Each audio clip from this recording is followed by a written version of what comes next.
What's up, YouTube? This is Suena, and today I'm coming at you with a deck profile that I've been meaning to do for a little bit. I mean, it's been a while since I've been playing this deck, and I just thought I'd go ahead and share you guys with my Exodia deck. It's not everybody's typical Exodia Incarnate that people want to play it these days, because with Exodia Incarnate, you can add the pieces back to your hand, but at the same time it lowers his attack by 1,000, because for each Forbidden 1 card in your hand, in your grave, he gains 1,000 attack, so he can have like 5,000 attack total, but at the end phase he brings one back. So anyway, I'm gonna go start ahead with the deck profile. I'm gonna have, obviously, you want to have the 5 pieces of Exodia. Win the duel. Literally, in GG no re. One Vortex Trooper. With Vortex Trooper, when he is destroyed, so he's just set him, but when he's destroyed, you can draw a card. This deck likes to draw a lot, and it really does help, especially. So anyway, you have triple card D. Cannot be special summoned. When you tribute this card, you can draw 2 cards, and then immediately it goes to the end phase. So you want to set cards before you activate his effect. And you can only be activated during the first main phase when he was summoned. Next, I play triple Ghost Trick Jack Frost. My type of build both draws and can stall at the same time. So when your opponent declares a direct attack, activate Jack Frost, set your opponent's monster, and then special summon this card face down defense position, which can help you a lot, because when they attack, they have like 3 monsters. You'll only be taking one of their monsters' attacks, or if they have 2, you'll only be taking, well, none of their attacks for damage. So pretty much summons in defense mode. I like using this guy a lot, because it's just like, let me guess, do you have a Jack Frost in your hand? No, but I do have a Battle Fader or something. Anyway, next card that you want to use often is Cyber Valley. With Cyber Valley, you can, when this card is declared for an attack target, you can banish this card, end the battle phase, and you can draw a card. Also, its second effect is, let me read it real quick.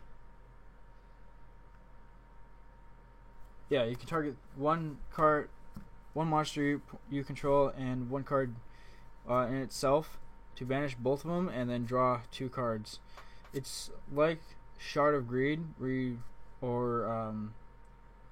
Shard of Greed, you can, when it has 2 greed counters during your I think it's your standby phase, after you draw, you contribute after 2 times. You get 2 shard counters. You can tribute this card and draw 2. It's pretty much a 6 Samurai United, where every time you summon a 6 Samurai monster, you can add a Bishudo counter, and then send 2. You can send this card with 2, I believe it's 2 or more, to Bushido counters to the grave, and you can draw 2 cards. Or it's up to 2. Yep. Next, for stalling, Swift Scarecrow. Pretty much your opponent goes to direct attack. Nope.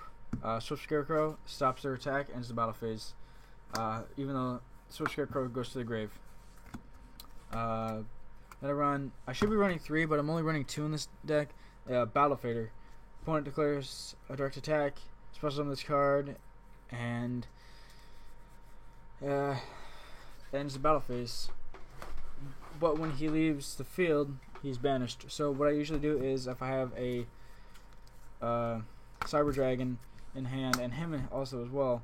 Summon him when your opponent declares an attack, and then summon him next turn, and then use both of them to draw 2. The most efficient way to get out more of the pieces of Exodia 1 from your deck to your hand. Next is what's next is the spells, because that is it for the monsters. Let's see, 1, 2, 3, 4, 5, 6, 7, 8, 9, 10, 11, 12, 13, 14, 15, 16, 17, 18, 19, 20. 20 monsters. That's really all the deck really needs. It could go less depending on your type of build anyway. But this, like I said before, this is my build. Next, because I don't really summon during my turn, I do Pot of Duality. Pot of Duality, if you don't already know what it does, reveal the top 3 cards of your deck, add one of them to your hand, shuffle the rest back into your deck. You cannot special summon the card. Special summon during the turn you activate this card, which works pretty well because you don't really special summon during your turn with this deck, because most of the cards are to be in your hand or to be normal summoned. Next, I played the one-ofs for 1 day apiece and Upstart Goblin.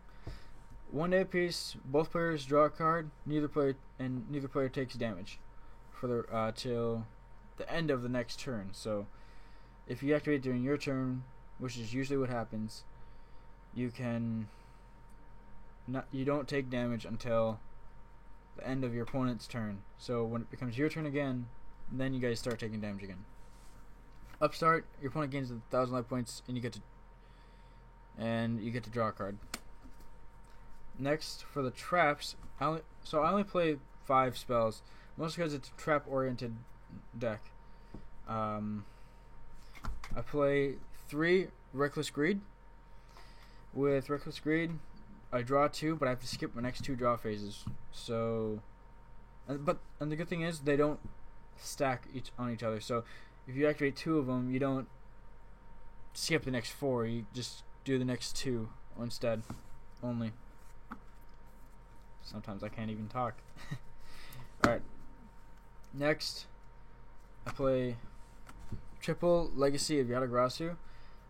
Pretty much is only being used for its first effect, because you don't control any spirit monsters.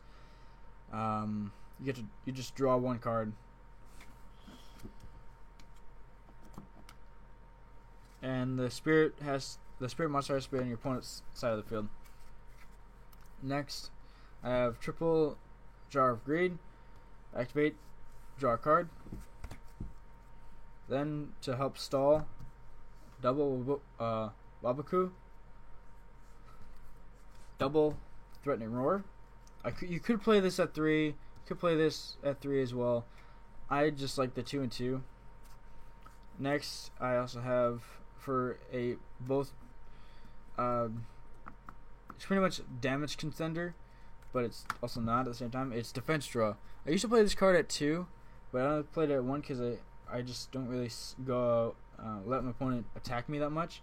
But when I absolutely need to, I activate this card during the damage step, and I turn all damage that I just took to 0, and I get to draw a card.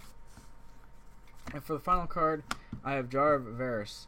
This card comes in handy so much, especially when your opponent makes you discard, or when you just don't get the right card in your hand. You want to reset your deck a little bit. So you have in the grave cards like Upstart or 1 Day of Peace, even like Jack Frost or Cyber Valley, even Swift Scarecrows or Battle Faders.